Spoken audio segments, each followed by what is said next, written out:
घटना चक्र फिजिक्स का दूसरा चैप्टर है मापक यंत्र या पैमाने।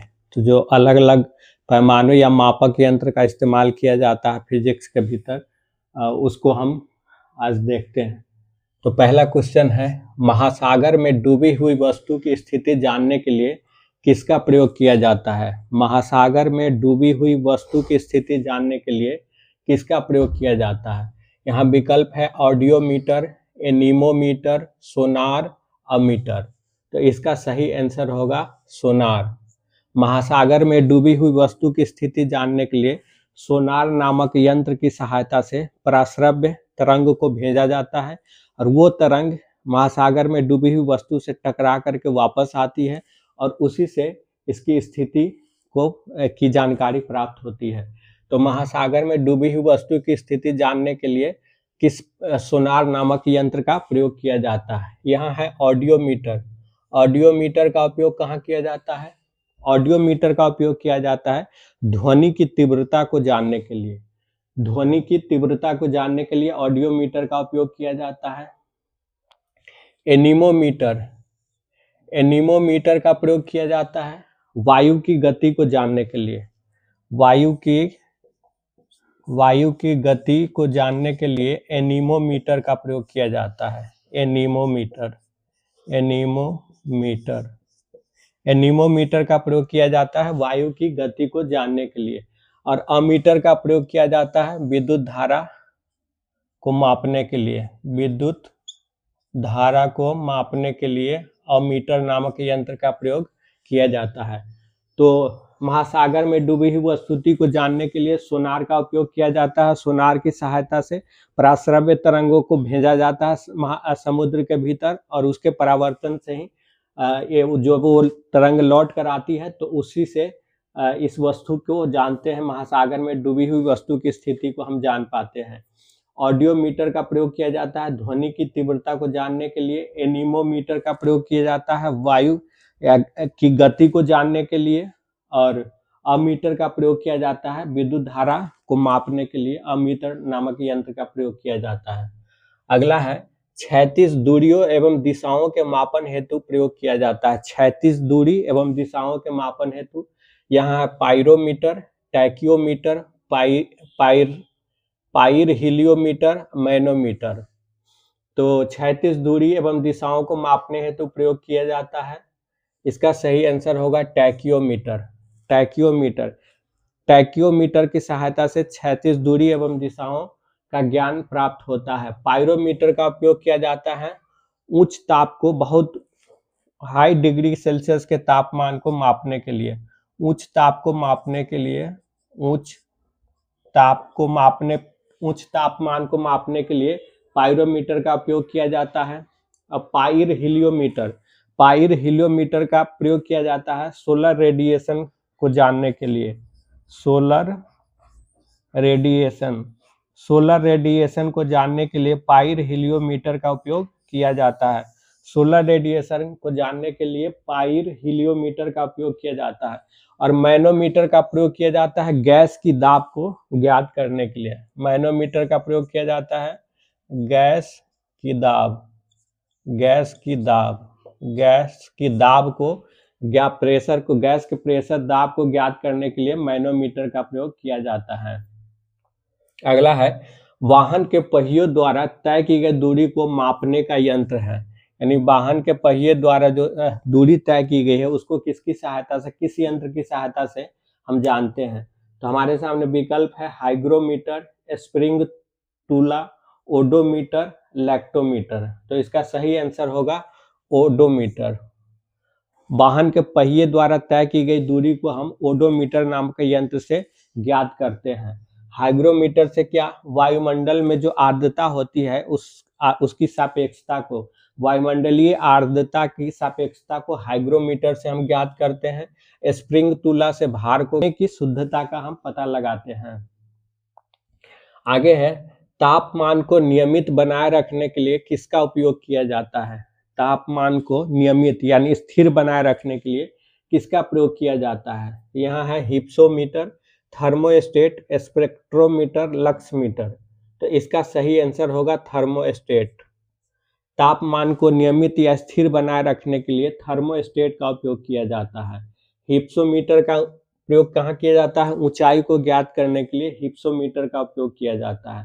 स्पेक्ट्रोमीटर का उपयोग कहाँ किया जाता है? स्पेक्ट्रोमीटर प्रकाश के गुण को जानने के लिए स्पेक्ट्रोमीटर का प्रयोग किया जाता है। और लक्समीटर का उपयोग किया जाता है प्रकाश की तीव्रता को जानने के लिए। लक्समीटर का उपयोग होता है प्रकाश की तीव्रता प्रकाश की तीव्रता को जानने के लिए लक्समीटर का उपयोग किया जाता है। हिप्सोमीटर का प्रयोग किया जाता है ऊंचाई को जानने के लिए। आगे क्वेश्चन संख्या 5 है, सोने की शुद्धता का पता लगाया जाता है, यानी सोना की शुद्धता जो है उसका पता किससे लगाया जाता है? यहाँ विकल्प है स्टेथोस्कोप, स्फिग्नोमैनोमीटर, सिस्मोग्राफ, कैरेटोमीटर। तो सोने की शुद्धता का पता लगाया जाता है कैरेटोमीटर से। आप जानते हैं कि सोने को कैरेट में मापा जाता है, तो सोने की शुद्धता का पता कैरेटोमीटर से लगाया जाता है।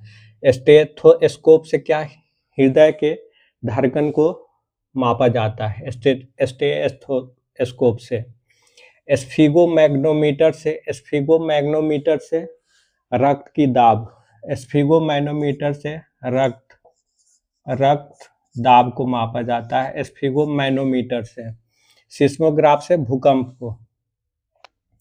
क्वेश्चन संख्या 6 है, समुद्र की गहराई का पता लगाने के लिए प्रयोग किया जाता है, यानी समुद्र की गहराई का पता लगाने के लिए किस यंत्र का प्रयोग किया जाता है? यहाँ है फोनोमीटर, कार्डियोग्राम, कार्ब्यूरेटर, फेडोमीटर। तो समुद्र की गहराई का पता लगाने के लिए फेडोमीटर का इस्तेमाल किया जाता है। फेडोमीटर का इस्तेमाल किया जाता है। फोनोमीटर का इस्तेमाल कहाँ किया जाता है? फोनोमीटर का इस्तेमाल किया जाता है ध्वनि की तीव्रता एवं स्पंदन की आवृत्ति को जानने के लिए। ध्वनि की तीव्रता एवं स्पंदन की आवृत्ति,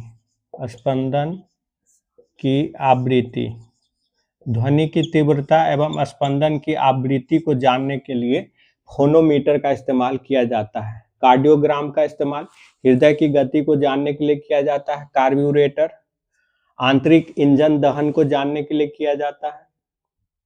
आगे है, झूठ का पता लगाने के लिए किस यंत्र का प्रयोग किया जाता है? झूठ का पता लगाने के लिए किस यंत्र का प्रयोग किया जाता है? Gyroscope, kymograph, polygraph, wind vane. तो सही आंसर है पॉलीग्राफ। झूठ का पता लगाने के लिए पॉलीग्राफ का यंत्र का इस्तेमाल किया जाता है और इस प्रक्रिया को पॉलीग्राफी कहा जाता है। गायरोस्कोप क्या है? गायरोस्कोप एक ऐसे यंत्र है जिससे घूमती हुई वस्तु की गति को मापा जाता है। घूमती हुई वस्तु की गति, घूमती हुई वस्तु की गति को मापने के लिए गायरोस्कोप का इस्तेमाल किया जाता है। काइमोग्राफ का इस्तेमाल कहाँ किया जाता है? काइमोग्राफ का हमारे शरीर के भीतर जो विभिन्न क्रियाएं होती हैं उसको जानने के लिए काइमोग्राफ का इस्तेमाल किया जाता है। विंडवेन का इस्तेमाल कहाँ किया जाता है? विंड मतलब आप जानते ही हैं वायु, पवन। तो विंडवेन का इस्तेमाल किया जाता है जो पवन है या वायु है उसकी दिशा को जानने के लिए। वायु की जो दिशा है, वायु दिशा को जानने के लिए विंडवेन का इस्तेमाल किया जाता है।